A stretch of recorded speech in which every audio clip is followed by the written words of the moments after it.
Minute क्या रखेंगे? सभी मंदिरों को सरकार के नियंत्रण में होना चाहिए। अच्छा, बाकी दूसरे धर्मों के भी जगहों को होना चाहिए? बिल्कुल है, वक्फ बोर्ड के अंदर सरकारी नुमाइंदे होते हैं, वक्फ ट्रिब्यूनल में स्टेट हाई कोर्ट के नहीं तो दो फिर ये सिटिंग जज बैठते हैं। नहीं तो फिर ये जो नया संशोधन आ रहा है क्यों इसके विरोध में है भाई? नहीं, इसलिए संशोधन गलत है। क्यों गलत है? वो है ही कॉन्सेप्ट ही क्यों गलत है? मतलब जहां सत्यापन की बात हो गई वो वाला तुष्टिकरण करना है तो सत्यापन नहीं चाहिए। कोई तुष्टिकरण नहीं है, पहले वक्फ की है तुष्टिकरण भाई, वक्फ की उनका जो है वक्फ बोर्ड के अधीन हो, उनका और उनकी अलग सत्ता चले क्योंकि वहां से वोट बैंक आपको पाना है। उनका और अपना तो शब्द ही गलत है आपके, वो भी आपके हैं और हिंदू भी आपके हैं, तो उनका और अपना तो हम बोले ना, पहली चीज। दूसरी चीज, नहीं सुनिए जरा, सुनिए वक्फ बोर्ड की जब स्थापना हुई थी, विवेक श्रीवास्तव को दिक्कत हो, नहीं आप सुनिए, वक्फ बोर्ड की जब स्थापना हुई थी तो सरकार ने कहा था कि इस्लाम के नाम पे कोई भी प्रॉपर्टी डोनेट की जाएगी तो गवर्नमेंट ऑफ इंडिया उसको कंट्रोल करेगी वाया वक्फ बोर्ड, जिसमें वक्फ ट्रिब्यूनल के अंदर स्टेट हाई कोर्ट के नुमाइंदे बैठेंगे। और मुसलमानों ने उस वक्त इसकी मुखालिफत की थी, लेकिन स्टेट कंट्रोल है और ये स्टेट कंट्रोल हिंदुओं के श्राइन पे भी होना चाहिए। वैष्णो देवी श्राइन बोर्ड में है, आपका तिरुपति तिरुमलाई में है, केरल के बोर्ड में है, डीएमके ला रही है तमिलनाडु में, हम इसका स्वागत करते हैं। हम एक पर्टिकुलर ब्राह्मण कम्युनिटी के बैठे हुए पुजारी की जेब में पैसे क्यों दें? सरकार को उसका अधिकार है, आप दीजिए। आप ब्राह्मणवादी सोच लाना चाहते हैं, आप लाइए। विवेक श्रीवास्तव, मुझे नहीं पता कि आप कितने हिंदू मंदिरों में गए होंगे जी। बहुत जगहों पर पुजारी जरूरी नहीं है कि ब्राह्मण ही हो, दूसरी जातियों के भी लोग होते हैं। तो सर प्लीज, हाँ विवेक श्रीवास्तव, ये जातिवाद और जहर वाला जातिवाद मत फैलाया करिए। आपको ब्राह्मणों से बहुत दिक्कत हो सकती है तो दिक्कत सर अपने तक रखा करिए। बहुत सारे मंदिर ऐसे हैं जहां पर ब्राह्मण के अलावा दूसरी जाति के भी पुजारी हैं, बड़े तो मुझे पुजारियों की जाति मत देखा 99% नहीं 99%, ये परसेंटेज ज्यादा है विवेक श्रीवास्तव। और मैं हिंदू हूं, एक ब्राह्मण हूं, उसके बावजूद ये कह रहा हूं कि पुजारियों की जाति नहीं होती है। बताइए, पुजारी ब्राह्मण के अलावा भी होते हैं, उनको भी भगवान का पूजा करने का उतना ही अधिकार एक ब्राह्मण को है। तो ये मत जातिवाद का जहर मत फैला करिए मेरे सामने। के बाद हुआ है, लेकिन शास्त्र के अनुसार पूजा कराने का जो एक अधिकार है ब्राह्मणों का। शास्त्र का ज्ञान आप मत दिया करें, शास्त्र का ज्ञान मुझे लेना होगा। मैं किसी हिंदू संत को बुला लूंगा, मुझे विवेक श्रीवास्तव से हिंदू धर्म और शास्त्रों का ज्ञान नहीं चाहिए। इंटेलेक्चुअली डिस्कस करिए, ब्राह्मणवादी सोच इस देश में रही है, जातिवाद समस्या रही है। मुझे शास्त्रों का ज्ञान आपसे नहीं चाहिए विवेक श्रीवास्तव, पानी तो आप पिलाते नहीं चाहिए ना सर। कभी कुछ हुआ होगा ना विवेक श्रीवास्तव, कभी कुछ हुआ होगा, उसका कोई थोड़ी नहीं सपोर्ट कर रहा है। अंगूठा क्यों काटा? करण को सूतपुत्र विरोधी कौन सबसे बड़ा? शास्त्र गिरा दूंगा खड़े खड़े। भाई एकलव्य का अंगूठा काट लिया, किसने काटा? क्यों काटा? जाति की वजह से काटा। अच्छा, तो क्या करें आज की डेट में क्या करें? भगवत गीता के श्लोक सुना दूं आपको? अरे भाई, आपसे गीता का श्लोक नहीं सुनना है विवेक श्रीवास्तव। कभी एकलव्य का अंगूठा कटा वो गलत था, उसके समर्थन में थोड़े नहीं है। इसका मतलब थोड़े नहीं है कि आगे आने वाले जितने गुरु होंगे या फिर जितने हैं वो सब गड़बड़ है। ठीक है, अभी अच्छी है, ये मैं मानता हूं, इस बात को प्रोग्रेसिव होना चाहिए। तो ठीक है, तो प्रोग्रेसिव आप भी सोच रखिए ना।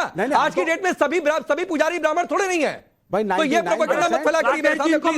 नो 99% इससे ज्यादा नहीं। ये विजय शर्मा बोलिए।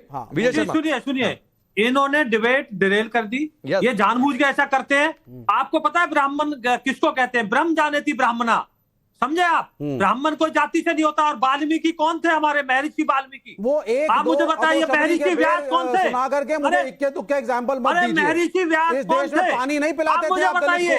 घर में घुसने नहीं चलिए, नहीं मैं जाति पर डिबेट नहीं, वो विजय शर्मा जी ने ठीक कहा। मुझे बहुत सारे संतों का उदाहरण है कर्म से वरण बनता है। घर घर में रामायण पढ़ी जाती है। नहीं मैं सुनिए आपके विवेक श्रीवास्तव, एक लाइन में कहकर आगे बढ़ता हूं। आपके गठबंधन में बहुत सारे नेता ऐसे हैं जिन्होंने रामायण का भी विरोध किया। तो मैं पूछ दूं कि एक दलित समुदाय, एक पिछड़े समुदाय के संत ने लिख दिया था रामायण, इसलिए विरोध किया क्या? नहीं, ऐसा नहीं। जाति वाली डिबेट मत क्या करिए मेरे सामने। हाजी नाजिम खान, रुक जाइए भाई, बहुत माफी के साथ आपके पास थोड़ी देर से आ रहा हूं। ये पूरे ये क्यों इतना सेटिस्फेक्शन होता है? मुस्लिम वोट बैंक इसी से मिल जाएगा क्या कि कोई जमात इस्लामी के साथ खड़ा हो जाए, कोई किसी के साथ खड़ा हो जाए? ये मैसेजिंग है क्या?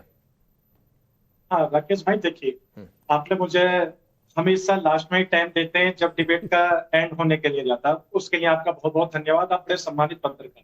और देखिए रही बात है कि आपने कहा कि मुस्लिम समाज के, देखिए मुस्लिम समाज का अपना राइट है, वो किसको वोट दे, किसको सपोर्ट करे, मुस्लिम राइट का, क्योंकि ये फंडामेंटल राइट है। और देखिए जिस तरीके से जमात इस्लामा की बात करी जा रही है और कहा जा रहा है कि बैन है, अभी एक सुजाता जी ने भी कहा कि उनके वेबसाइट पर ये लिखा हुआ है कि इस्लामिक राष्ट्र करने के लिए। तो देखिए मैं बता दूं राकेश भाई, देखिए जब वो बैन है उसकी वेबसाइट फिर ओपन क्यों चलाई जा रही है भारत के अंदर, इसका मतलब यह है कहीं ना कहीं सरकार उसको सह दे रही है ये सब चीजें चलाने की। तो राकेश भाई देखिए बड़ी जिम्मेदारी के साथ मैं ये कहता हूं कि देखिए पालेगांव ब्लास्ट में जो एक अपराधी थी उसको टिकट देकर सांसद भी बनाया गया, सबने देखा, लेकिन जब भी आता है जमात इस्लामिया या मुस्लिम जमात इस्लामिया या मुस्लिम समाज का नाम जब आता है तो एकदम अलग सी एनर्जी चालू हो जाती है। एक मिनट सुजाता जी प्लीज, एक मिनट। हाजी नाजिम बहुत देर के बाद उनके पास में आया, तो एक बार उनकी बात पूरी हो जाए। सुजाता पांडे आऊंगा तुरंत आपके पास। हाजी नाजिम अपनी बात पूरी करें।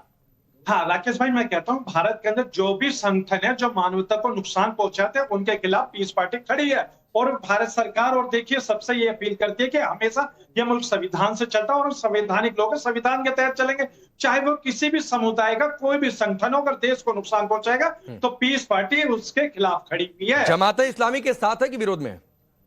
हाँ देखिए मैंने कहा जो भी संगठन, अरे जो भी नहीं भाई, जमात इस्लामी का नाम लेकर सवाल पूछ रहा हूं, जमात इस्लामी पर बोलिए।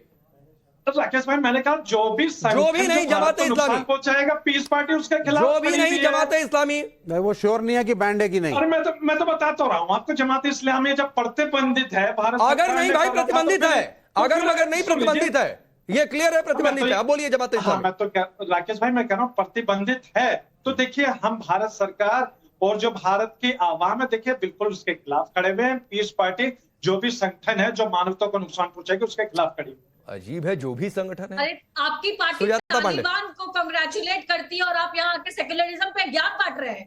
मतलब आपकी पार्टी के लोग जो है वो भगवान शंकर का मजाक बनाते हैं, शिवलिंग को अलग अलग नाम से बुलाते हैं। आप झूठ बोलते हैं सुजाता जी। ना हम अपने तालिबान को सपोर्ट किया, आप नेशनल चैनल पे आके झूठ बोलती है। अरे हम तो शिव जी का भी आदर करते हैं, और सुन लीजिए हम शिव जी का भी आदर करते हैं, राम जी का भी आदर करते हैं, लेकिन आप लोग पैगंबर इस्लाम पर अभद्र टिप्पणी करने वालों का समर्थन करते हैं।